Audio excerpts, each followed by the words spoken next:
사랑합니다. 축복합니다. 네.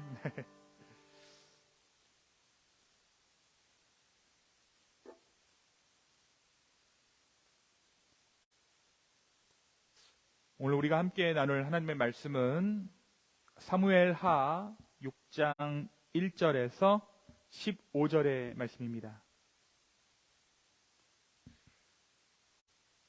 우리 한 절씩을 교독하시고요. 마지막 절 15절은 함께 읽도록 하겠습니다. 제가 먼저 1절을 읽습니다. 다윗이 이스라엘에서 뽑은 무리 3만 명을 다시 모으고 다윗이 일어나 자기와 함께 있는 모든 사람과 더불어 바알레 유다로 가서 거기서 하나님의 궤를 메어 오려 하니 그 궤는 그룹들 사이에서 좌정하신 만군의 여호와의 이름으로 불리는 것이라. 그들이 하나님의 궤를 새 수레에 싣고 산에 있는 아비나답의 집에서 나오는데 아비나답의 아들 우사와 아효가 그 새 수레를 모니라. 그들이 산에 있는 하나님의 궤를 싣고 나올 때 아효는 궤 앞에서 가고 다윗과 이스라엘 온 족속은 잣나무로 만든 여러 가지 악기와 수금과 비파와 소고와 양금과 제금으로 여호와 앞에서 연주하더라. 그들이 나곤의 타작마당에 이르러서는 소들이 뛰므로 우사가 손을 들어 하나님의 궤를 붙들었더니 여호와 하나님이 우사가 잘못함으로 말미암아 진노하사 그를 그곳에서 치시니 그가 거기 하나님의 궤 곁에서 죽으니라. 여호와께서 우사를 치심으로 다윗이 분하여 그것을 베레스 우사라 부르니 그 이름이 오늘까지 이르니라. 다윗이 그날에 여호와를 두려워하여 이르되 여호와의 궤가 어찌 내게로 오리요 하고 다윗이 여호와의 궤를 옮겨 다윗성 자기에게로 메어가기를 즐겨하지 아니하고 가드 사람 오벳 에돔의 집으로 메어간지라.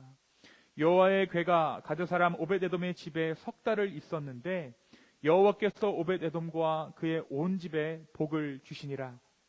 어떤 사람이 다윗 왕의 아래여 이르되 여호와께서 하나님의 궤로 말미암아 오벳 에돔의 집과 그의 모든 소유에 복을 주셨다 한지라. 다윗이 가서 하나님의 궤를 기쁨으로 메고 오벳 에돔의 집에서 다윗 성으로 올라갈새 여호와의 궤를 맨 사람들이 6걸음을 가매 다윗이 소와 살진 송아지로 제사를 드리고 다윗이 여호와 앞에서 힘을 다하여 춤을 추는데 그때 다윗이 베에봇을 입었더라. 우리 함께 읽습니다. 다윗과 온 이스라엘 족속이 즐거이 환호하며 나팔을 불고 여호와의 궤를 메어오니라. 아멘. 잠깐 말씀 놓고 기도하겠습니다. 하나님 아버지, 이 말씀을 통하여서 주의 말씀 듣게 하여 주십시오. 하나님 아버지의 말씀 듣게 하여 주시옵소서. 이 부족한 자의 입술을 통하여서 온전한 하나님의 말씀만이 오늘 이 시간 이곳에 선포되게 하여 주시옵소서. 감사합니다. 예수님의 이름으로 기도하였습니다. 아멘. 아멘. 여러분, 어떤 한 기업이 오랫동안 수건하던 사업에 대해서 이 진행을 승인받게 됐어요.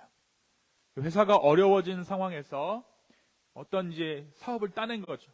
이 사업을 따내서 회사가 이제 그동안 걱정해왔던 회사의 장래를 걱정할 필요가 없어졌습니다. 그래서 이 회사가 이 기쁜 날이잖아요. 굉장히 기쁜 날이잖아요. 그래서 이 일을 기쁜 날로 기념하기 위해서 파티를 준비했어요. 그리고 그동안 고생한 회사 사람들의 수고에 대한 보상을 해주기 원했습니다. 보너스도 좀 주고 파티를 해서 많은 사람들을 초대해서 우리가 이제 더 이상 앞날을 미래를 걱정할 필요가 없게 됐다. 이 사업만 이제 잘하면 이 회사가 이제 승승장구하게 되는 것이죠. 이제 파티가 열리고 사람들이 그 파티를 진심으로 이제 즐기기 시작합니다.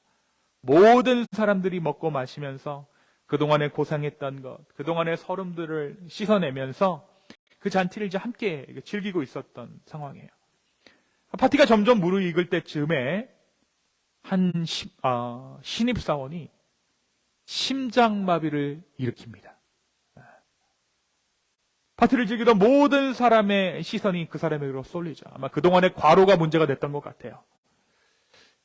급히 이제 119, 911에 연락을 하고 파티에 참석할 사람들 중에 의사가 있는지 막 찾기 시작합니다. 급한 대로 응급처치를 할 수 있는 회사의 직원이 심장마비를 일으킨 이 사람에게 응급조치를 막 시작하죠. CPR을 막 하기 시작합니다. 하지만 애석하게도 이 신입사원이 죽고 말아요. 기쁜 날이었어요. 좋은 날입니다. 적어도 이 사원이 불의의 사고를 당하기 전까지는 그랬습니다. 모든 사람들이 이날을 기념하고 서로의 수고를 격려하면서 동료회를 나누었죠. 그런데 만약 여러분이 이 회사의 사장이라면 여러분이 이날을 어떻게 기억하시겠어요? 회사가 위기를 벗어나 성공의 한 걸음 다가선 날로 여러분이 이날을 기억하시겠습니까? 아니면 이날을 내 직원을 잃은 슬픈 날로 여러분이 이날을 기억하시겠어요? 아무리 기쁜 날로 이날을 기억하고 싶어도 이날의 이 사건을 결코 무시할 수는 없을 거예요. 우리가 살아가면서 기쁜 날을 온전히 기쁜 날로 맞이할 수 있는 기회가 얼마나 될까요? 나이를 먹으면서 그런 것들을 더욱 느끼죠. 이날은 하루 통째로 기쁜 날 별로 없어요. 이 일 저 일 생각할 일이 많기 때문에. 어떤 일은 또 좋은 일인데 한날에도 어떤 일은 좋은 일이 일어나다가도 어떤 일은 또 산통을 다 깨는 힘든 일이 일어나기도 합니다.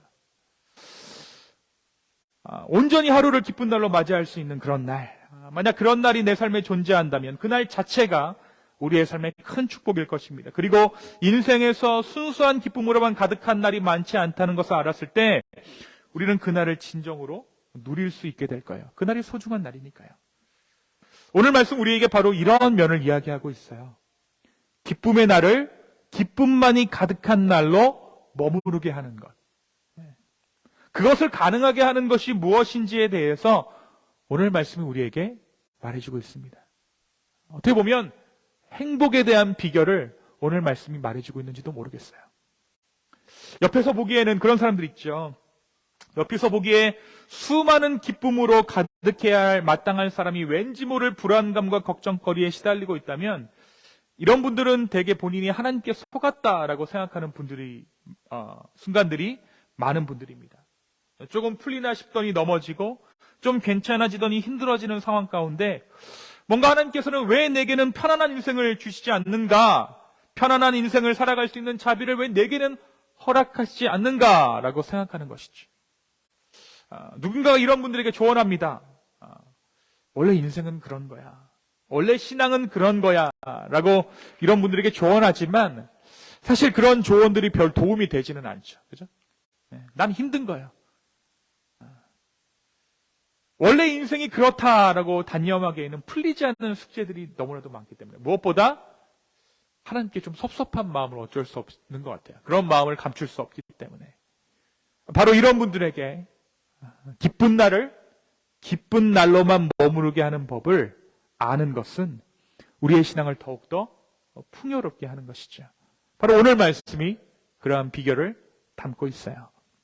우리가 지난주일 말씀에서 나누었듯이 이제 다윗이 통일 이스라엘의 왕이 되었습니다. 오랜 기다림과 오랜 고난의 시간을 마친 다윗이 이제 유다와 이스라엘이 합쳐진 통일 이스라엘의 왕국으로 인정받아서 나라를 다스리게 된 거예요. 이스라엘의 온 지파가 다윗을 왕으로 모시기 위해 이제 헤브론으로 모였고 다윗은 예루살렘으로 수도를 옮기게 되죠. 그리고 이어지는 위기의 상황에서 다윗은 그 위기를 성공적으로 극복합니다. 바로 블레셋과의 전투에서 다윗과 그의 군대가 승리한 것이죠. 몇 번의 전투였죠? 2번의 전투였어요. 그 전투 모두를 다윗이 이깁니다. 이 전쟁에서 다윗이 승리할 수 있었던 이유는 이유에 대해서 말씀 이렇게 이야기하죠. 그 이유란 다름 아닌 다윗이 블레셋과의 전쟁을 앞두고 하나님께 모든 것을 물어봤다라는 거예요. 왕이지만 하나님의 종으로서 그가 물었을 때 하나님께서 그에게 승리를 허락해 주셨다. 여러분 한번 상상해 보십시오. 이보다 더 완벽한 왕의 주기가 있을까요? 이보다 더 완벽한 대관식이 있을까요?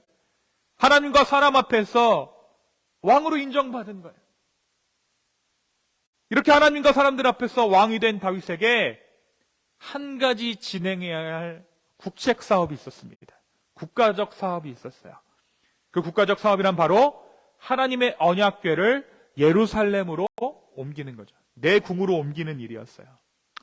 지금 언약궤가 어디 있는지 여러분 알고 계세요? 사실 말씀이 설명한 적이 있습니다. 사무엘상 초반부에 이 배경이 등장하는데요. 엘리 제사장 시대 때 이 블레셋 군대에 의해서 본래 성막에 있어야 하는 이 법궤가 탈취당합니다. 근데 여러분 기억하시는 분도 계시겠지만 이 법궤가 가는 곳마다 블레셋 마을들이 막 초토화가 되잖아요. 뭐 다곤의 신상들이 막 발이 잘리고 손이 잘리고 막 넘어져 있고 그런 일들이 일어나죠. 그래서 이 블레셋 사람들이 유다의 이 법궤를 반환하게 됩니다. 근데 그때 블레셋이 이 언약궤를 어떻게 하냐면 유다의 수도가 아니라 이스라엘의 수도가 아니라 기릿 여아림이라는 그 변방에다가 법궤를 두게 돼요.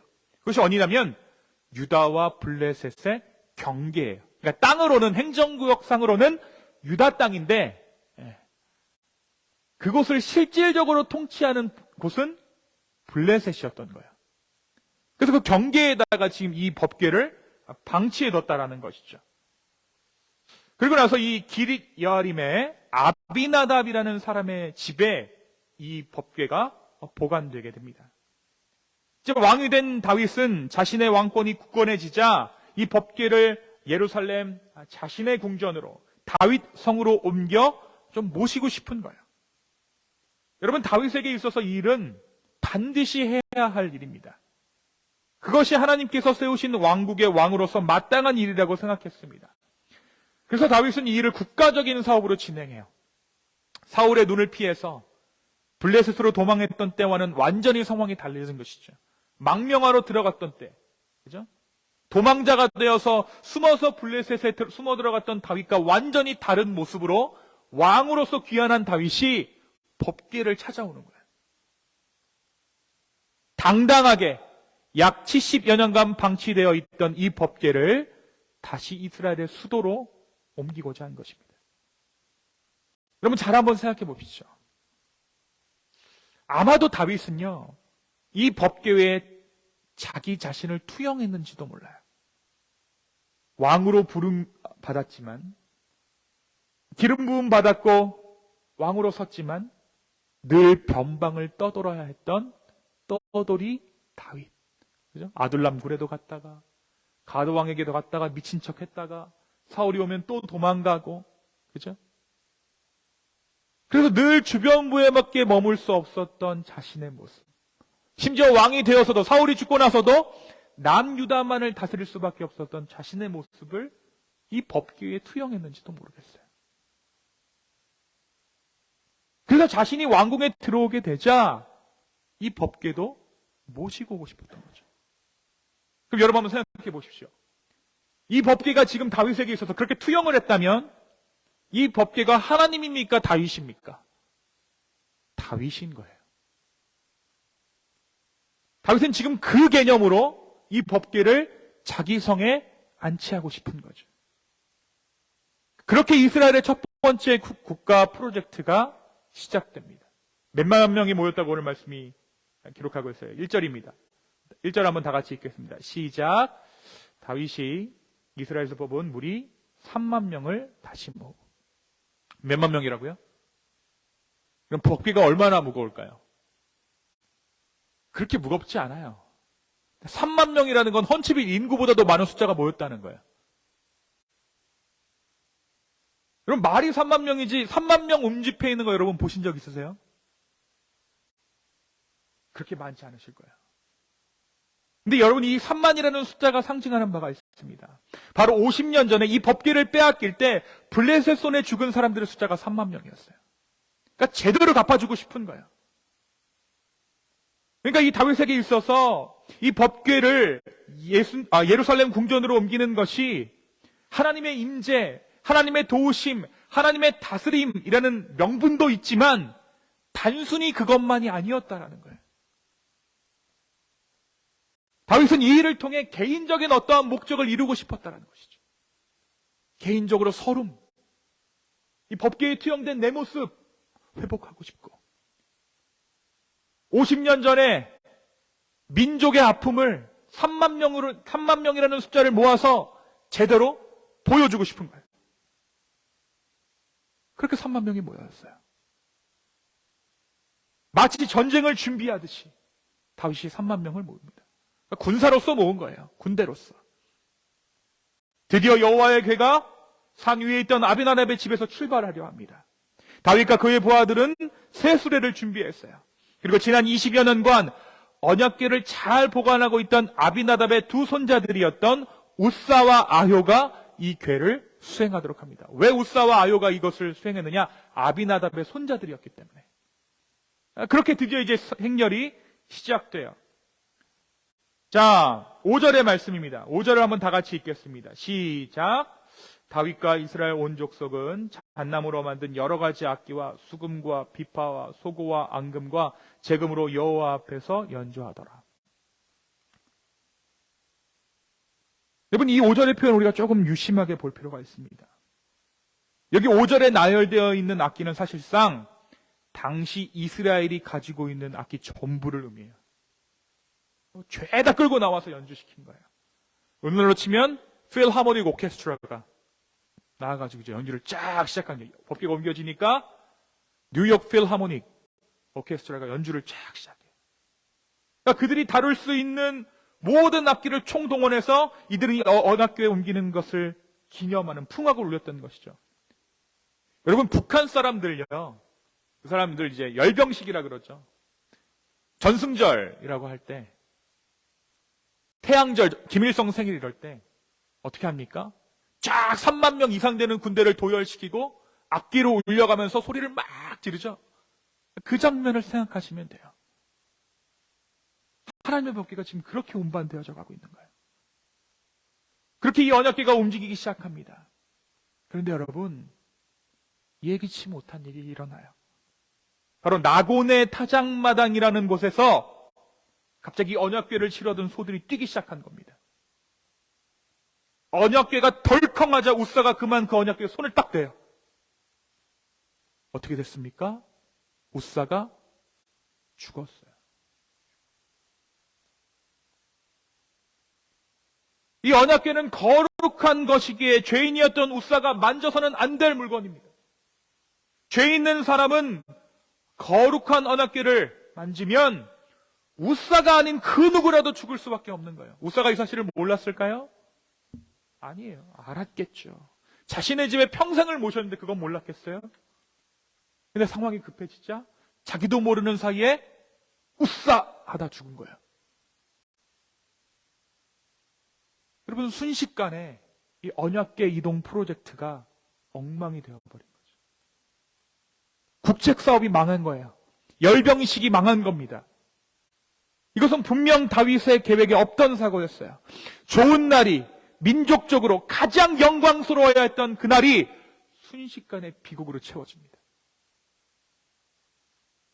결국 다윗은 이 언약궤를 옮기는 일을 중단합니다. 그리고 어쩔 수 없이 이 언약궤를 오벳 에돔이라는 사람의 집으로 옮기게 돼요. 근데 오늘 말씀이 참 감사한 것은 이 오벳 에돔이라는 사람의 배경을 설명하고 있다는 거예요. 11절입니다. 여호와의 궤가 가드 사람 오벳 에돔의 집에 석 달을 있었는데, 이 오벳 에돔이 어디 출신이라고요? 가드 사람이라고요. 가드는 골리앗의 고향입니다. 그러니까 블레셋 사람인 거예요. 근데 블레셋 사람 집에 이 언약궤가 들어간다. 어떻게 됐다고요? 하나님께서 오벳 에돔과 그의 온 집에 복을 주시니라. 여러분, 하나님의 언약궤는 분명히 축복이라는 거예요. 이것 자체는 복이라는 거죠.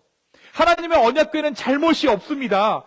다만 하나님의 언약궤를 어떻게 다루느냐, 그것이 주어진 문제였다라는 거예요. 그리고 나서 이제 다윗이 3개월 동안 여기다가 보관을 하다가 어떤 사람이 이제 다윗에게 얘기를 하죠. 오벳 에돔의 집이 이 언약궤 때문에 복을 받아서 12절에 보니까 그 말씀이 등장해요. 그래서 다시 이 다윗이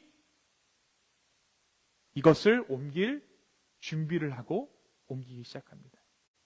13절 한번 볼까요? 여호와의 궤를 맨 사람들이 6걸음을 가매 다윗이 소와 살진 송아지로 제사를 드리고. 이제는 뭐가 먼저예요? 예배가 먼저예요. 풍악을 울리는 사람들도 없어요. 운집했던 3만 명도 사라졌습니다. 6걸음 가자마자 예배를 드려요. 그리고 다윗이 그곳에서 예배합니다. 전심으로 예배하기 시작해요.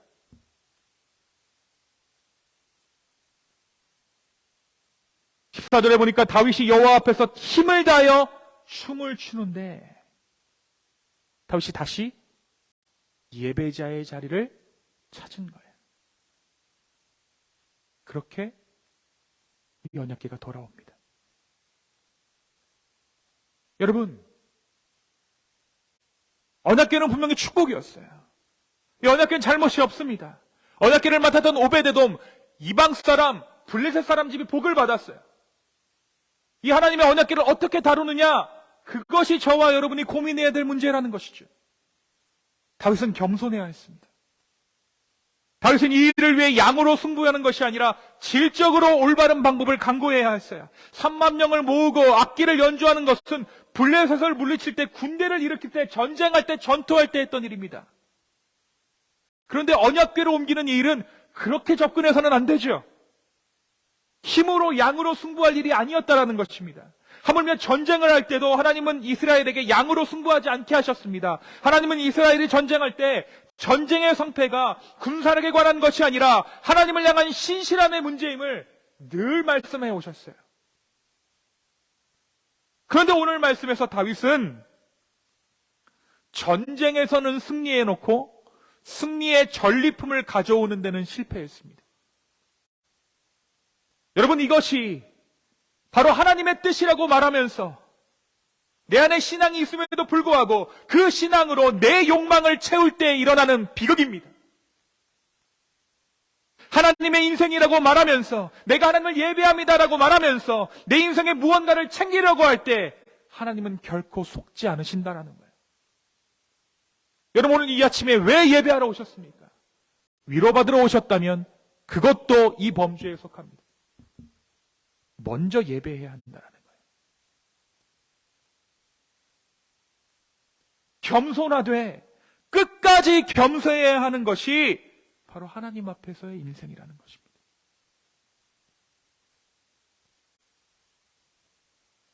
다윗이 언약궤를 모셔오는 이 일은 겉으로는 하나님을 향한 충성과 하나님을 향한 거룩한 의식처럼 보였지만 다윗에게는 또 다른 의도가 있었다는 것이죠. 다윗은 이 일을 통해 이스라엘 민족을 하나로 묶으려고 했어요. 그럴 수밖에 없는 게 북이스라엘과 남유다로 나눠져 있었잖아요. 그러니까 언약궤를 가지고 들어오면서 정치적으로 이 통합을, 민족 대통합을 이루고 싶었던 거예요. 블레셋에게는 완전한 승리를 선포하고 싶었습니다. 그러니까 이 일은 예배를 가장한 다윗의 정치적 이벤트였던 거예요. 그 가운데 한 사람이 희생된 거예요. 누구요? 아비나답의 손자 우사. 그제서야 다윗이 이 일을 멈춥니다. 오늘 말씀에서 언약궤를 맡았던 이방 사람, 엄밀히 말하면 다윗 입장에서는 절대 복을 받아서는 안 될 블레셋 사람 오벳에돔이 이 언약궤를 보관하고 그 집이 복을 누렸다는 것은 이 언약궤 자체에는 잘못이 없다는 거죠. 오히려 축복이라는 거예요. 하나님의 살아계심, 하나님의 축복은 결코 잘못이 없습니다. 그 축복을 다루는 인간의 잘못, 인간의 취급 부주의가 이 축복을 저주로 바꾸어 버리는 거예요. 여러분, 예수님 잘 믿으면요, 잘 살게 돼 있습니다. 빨리 암만하세요. 예수님 잘 믿으면요, 아이들 잘 됩니다. 교회에 헌신하고 예수님 잘 믿고 신앙생활 바르게 하면요, 하나님 반드시 그 가정 복 주세요. 근데 문제는 이 복을 다루는 우리의 손이 문제라는 거예요. 하나님이 주신 그 복을 내가 어떻게 다루느냐. 하나님이 주신 복으로 인해 교만해져서 그 주신 선물로 내 비전, 내 성공 혹은 내 자랑거리 삼아버리면 그때부터는 내 손에 쥔 것이 하나님의 축복이 아니라 하나님의 저주가 된다는 거죠. 언약궤가 오늘 말씀 가운데 무슨 잘못이에요? 언약궤는 잘못 없어요. 그것을 어떻게 인간이 취급하느냐가 문제죠. 여러분, 언약궤는 사람을 살리는 곳이었습니다. 지성소에 언약궤가 모셔져 있을 때에는 모든 사람의 죄를 사하주는 것이 이 언약궤였죠. 쉬운 좌였습니다. 언약궤는 분명히 이스라엘에게 축복입니다. 그런데 그것을 내 비전, 내 성공의 도구로 다윗이 사용하려 하자 그 복이 금세 저주가 돼버린 거죠. 여러분, 오늘 이 이야기와 절묘하게 대꾸를 이루는 신약 성경의 한 사건이 있습니다. 여러분, 어떤 사건인지 아시겠어요? 혈루병 걸린 여인의 이야기예요. 여러분이 단순히 피를 흘리는 병, 이 혈루병이라는 병이 이 불치의 병인 것이 문제가 아닙니다. 당시 이스라엘에서는 정결법이라는 것이 있었죠. 지금도 있습니다. 그래서 월경을 하는 여인들, 몸에서 피가 나는 여인들, 그런 여인들은 회중들과 함께 할 수 없었어요. 소위 자가격리를 해야만 했는 것이죠. 부정한 여인이 되어버린 것입니다. 그래서 이 여인이 움직일 수 있는 시간은 아무도 보지 않는 밤늦은 시간에만 이 여인이 이동하고 겨우 제한된 움직임 가운데 살아갔던 거예요. 그래서 이러한 약점을 이용해서 이 여인의 재산을 탐하는 사람들도 있었습니다. 말씀해 보니까 이 여인이 12해 동안 이 병을 낫게 하기 위해서 자신의 모든 재산을 잃었다라고 기록되어져 있죠. 그런데 바로 그때에 자신이 살고 있던 마을에 예수님이 오신다는 소식을 여인이 듣게 돼요. 이 말씀을 오늘 말씀에 비추면 어떠한 의미가 됩니까? 언약궤가 지금 이 마을에 들어오는 거예요. 우리 마을에. 하나님의 살아있는 언약궤인 예수 그리스도가 자기 마을에 들어오게 된 것입니다. 이 여인은 군중 가운데 함께 할 수 없어요. 사람들이 바글바글한데 갈 수 없습니다. 그럼에도 불구하고 죽음을 무릅쓰고 예수님을 만나야만 돼요. 예수님만이 나를 낫게 해주시리라는 확신을 가지고. 그래서 이 여인이 자신을 꽁꽁 싸맨 채 예수님의 행렬을 맞이하기 위해서 집을 났습니다. 그리고 예수님의 마을 어귀에 들어오자 다가서기 시작합니다. 한 걸음 한 걸음 조심스럽게 아무도 눈치채지 못하게 조용히 예수님의 옷자락에 손을 대요. 그러니까 오늘 말씀하고 정확하게 대꾸를 이루고 있는 거예요. 난리 막 풍악을 울리고 그렇게 했던 것이 아니라 조용히 언약궤에 손을 얹어요. 그래서 어떤 일이 일어납니까? 이 여인이 살아나요. 12년을 괴롭히던 병이 나았습니다. 이제 자유롭게 외출할 수 있습니다. 이제 새로운 삶을 살아갈 수 있습니다. 그런데 여러분, 더욱더 인상 깊은 것은 병이 낫고 나서 이 여인이 조용히 그 자리를 떠나려고 했다는 거예요. 조용히. 그래서 누가 이 여인을 불러 세웁니까? 예수님이 불러 세우죠. 야, 일로 와. 잠깐. 이리 와.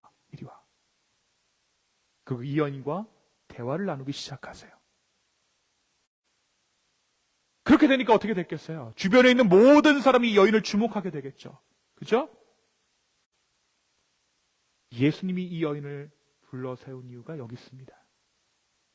이 여인을 사회로, 공동체로, 자기 마을로 돌려보내신 거예요. 대화를 나누니까 거기 모인 모든 사람이 이 여인이 깨끗하게 되었다는 사실을 알게 된 것이죠. 그것이 예수님께서 이 여인을 붙들어 세운 이유입니다. 사랑하는 성도 여러분, 은혜를 사모하십시오. 예수님 잘 믿으십시오. 온전히 신앙생활 하십시오. 그리고 주님께서 주시는 그 복을 온전히 누리십시오. 다만 그 복을 누릴 때 겸손하시기 바랍니다. 겸손하되 끝까지 겸손하시기 바랍니다. 내게 주어진 모든 것이 주께로 왔음을 인정하십시오. 내게 왔다고 내 것이 아닙니다. 내 손에 있다고 내 것이 아닙니다. 내 남편, 내 아내, 내 아이, 내 교회, 오늘 드리는 이 예배 내 거 아니에요.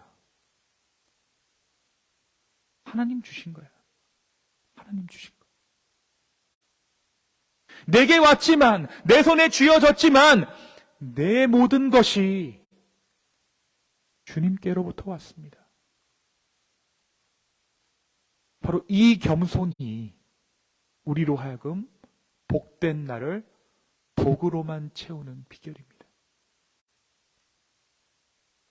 이 혈루병 걸린 여인을 보았을 때 내가 내세우지 않으면 하나님이 챙겨주세요.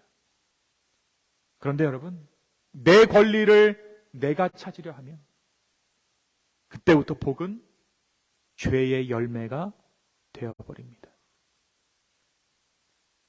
여러분, 그런 사람들이 가지게 되는 삶의 특징이 있어요. 가진 거 참 많은데 짜증냅니다. 가진 거 참 많은데 화가 많아요. 그게 뭐예요? 복이 왔는데 그 복이 저주가 된 거예요. 그 복이 내게 돼버린 거예요. 여러분, 그런데요, 겸손하면 죄도 은혜가 되게 하시는 분이 하나님이세요. 혈루병 걸린 여인 보세요. 부정한 여인이었어요. 죄인입니다. 근데 그 죄가 있었기 때문에, 부정했기 때문에 예수님 만날 수 있었던 거예요. 오늘 이 말씀을 통해 주님 주신 은혜를 온전히 누리며 즐기게 되는, 하나님의 복을 누리며 즐길 수 있는 저와 여러분 되기를 예수님의 이름으로 축원합니다. 여러분, 이 말씀을 오해하지 마세요. 예수님 잘 믿으면 예수님이 크루즈도 태워주고 여행도 보내고 다 하세요. 네. 여러분, 그렇게 사실 거예요. 근데 문제는 그때 내 마음을 관리하는 거예요. 이 복을 내가 왜 누리는가? 고생 끝에 낙이 온다, 그렇게 받아들이지 마시고 하나님이 주셨다라고 생각하세요. 그럼 가장 높은 곳에 올라가서도 우리는 겸손할 수 있습니다. 그리고 복을 복으로 누릴 수 있습니다. 오늘 이 말씀 가운데 하나님의 놀라운 섭리를 깨달아 복된 날을 복된 날로 누릴 수 있는 저와 여러분 되기를 예수님의 이름으로 축원합니다. 우리 이 시간에는 이 주신 말씀을 우리의 마음 가운데 조금 새겼으면 좋겠어요. 조용한 마음으로 눈을 감으시고요. 오늘 제 입에서 선포된 이 말씀을 여러분의 말씀으로 새기십시오. 이 하나님의 말씀을 여러분의 말씀으로 새기십시오. 어떤 말씀이 내게 왔는지 여러분 한번 새겨보십시오. 그리고 그 말씀을 여러분의 말씀으로 받으십시오. 이렇게 침묵하는 가운데 기도로 나아가겠습니다.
주님, 이 말씀을 우리의 마음 가운데 새깁니다.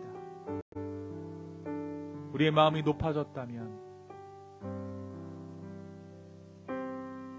하나님의 주신 복을 복으로 누리지 못하고 도리어 저주가 되었다면 오늘 우리의 마음을 낮추십시오. 그리고 내가 오늘 이 예배에 참석했다는 그 사실 하나만으로 복된 삶을 살고 있구나라는 것을 깨닫게 하여 주시옵소서. 주님, 아직 예수 그리스도를 몰라 참된 행복 가운데 도달하지 못한 자들에게 우리가 예수님 복음 전하기를 원합니다. 성령의 우리 가운데 함께하여 주시옵소서. 감사합니다. 예수님의 이름으로 기도했습니다. 아멘.